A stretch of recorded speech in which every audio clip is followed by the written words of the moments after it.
Our fourth experiment is period of oscillation for simple pendulum. Here we will vary the different parameters or the different conditions that will affect the time period of oscillation for a simple pendulum. Here we have the equipments. We have three different types of bob with different mass, a string which is used to hang the bob, and using this clamp we can vary the length.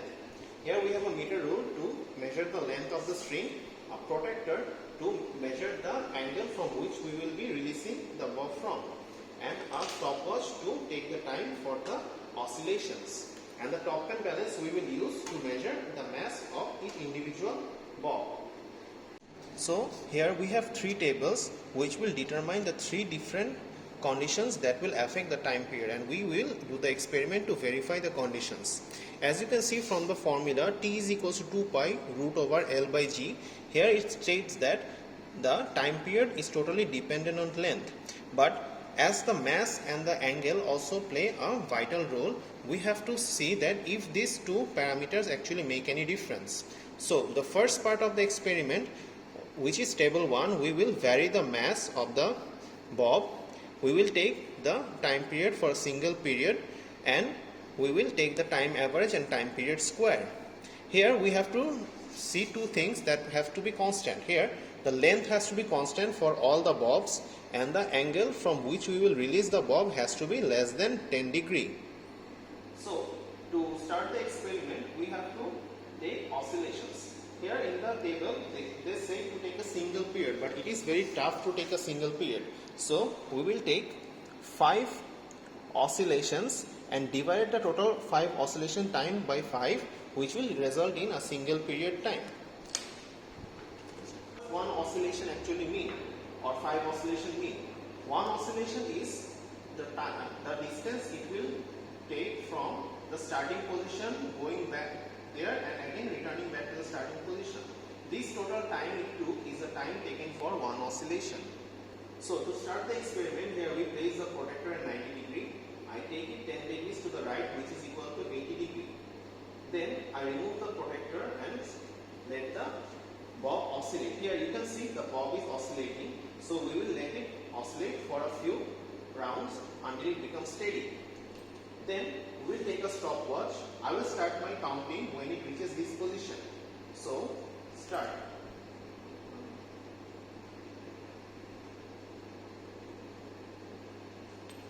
Here I took 5 oscillations whose time is equal to 6.58 seconds. So for the 22 gram bob we found the time to be 6.56 seconds.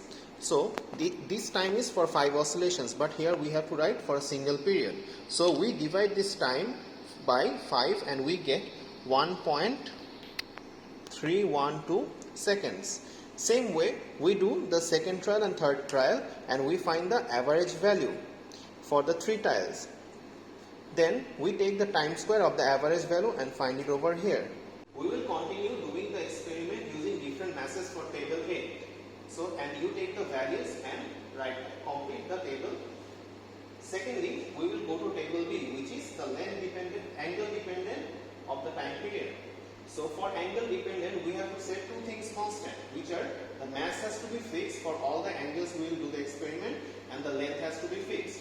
Here we fix the length to 40 centimeters and the mass to 22 grams, and we will vary the angle. So starting from 10 degrees to 40 degrees. So we already did for 22 gram with 40 centimeter length for 10 degrees. Now let's do it for 40 degrees.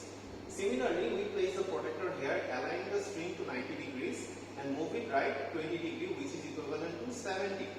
We remove the protector, we let the bob oscillate. So after letting it oscillate for a few seconds, when it reaches this furthermost position, I will take the time. So here.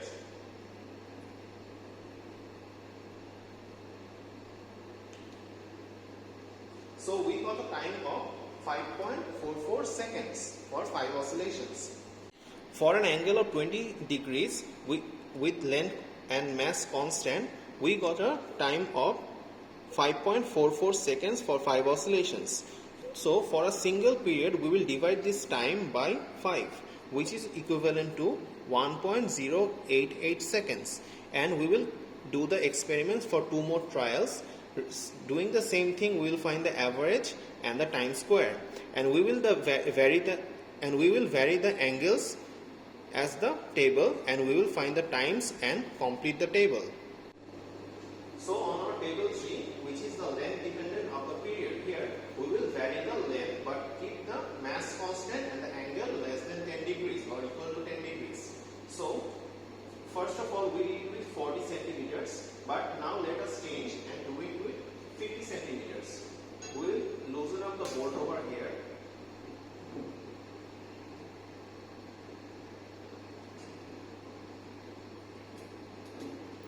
We will take 50 centimeters and we will tie it up.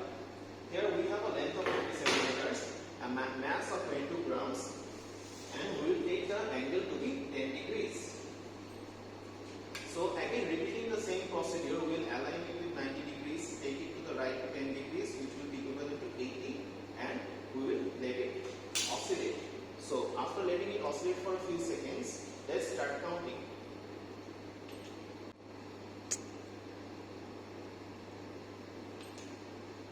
For a length of 50 meters, 0.50 meters or 50 centimeters with mass of 22 gram and angle less than or equal to 10 degrees, we get a time of 7.22 seconds. So this is the time for 5 oscillations. So if we divide this time by 5, we get the single period, which is equivalent to 1.444 seconds. Similarly, as before we did for the table 1 and 2, we will repeat the experiment 3 times. We will find the average and the time square. Then we will plot the graph. From our table 1, the data we got, we will plot the first graph, which is on the x-axis we will have the mass of the bob, and on the y-axis the time square or second square. As we know from the formula of simple harmonic motion that time period is totally dependent on length. So we are not supposed to see any changes over here. So as you have gathered the data, the graph will be a straight line. From table 2, we will take the angle on the x-axis and time square on the y-axis, and we will plot the graph. As you have varied the angle from 10 degrees to 40 degrees, and as you know from the formula that the angle is not dependent for the time of the simple harmonic motion, so it will have no change. As you can plot and see over here, for 10 degrees till 30 degrees, we get a straight line showing no change. But for a larger angle, we have a slight change in time. So we plot the graph like this. From table 3, we will plot our last graph, and from the formula, which is T is equals to 2 pi root over L by G, we can see that L is totally dependent for time, or time is totally dependent on the length of the string. So when we plot the graph, we get a graph like this, which has a y-intercept. This y-intercept is because we are using a bob which has a certain radius. As theoretically, bob are supposed to be point masses, but experimentally bob has a radius which are not point masses. So we have a y-intercept. We plot the graph, a straight line, which will have different values for different position length of the string, and we plot it. Secondly, we find the slope. So to find the slope, we use the formula y2 minus y1 divided by x2 minus x1.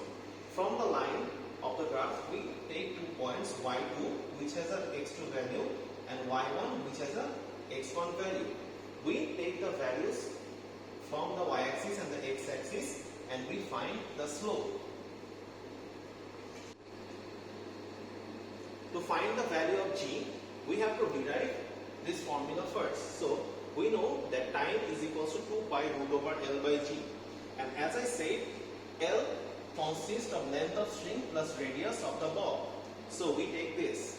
So deriving the formula further, we come to a conclusion which has a formula like this, and this formula is equivalent to the formula of a straight line, which is equals to y is equals to mx plus c, where this part is the constant c, t square is equivalent to y, this one is the slope, and as the L varies, so does the x. So m is the slope, so we can say this part is equivalent to this value.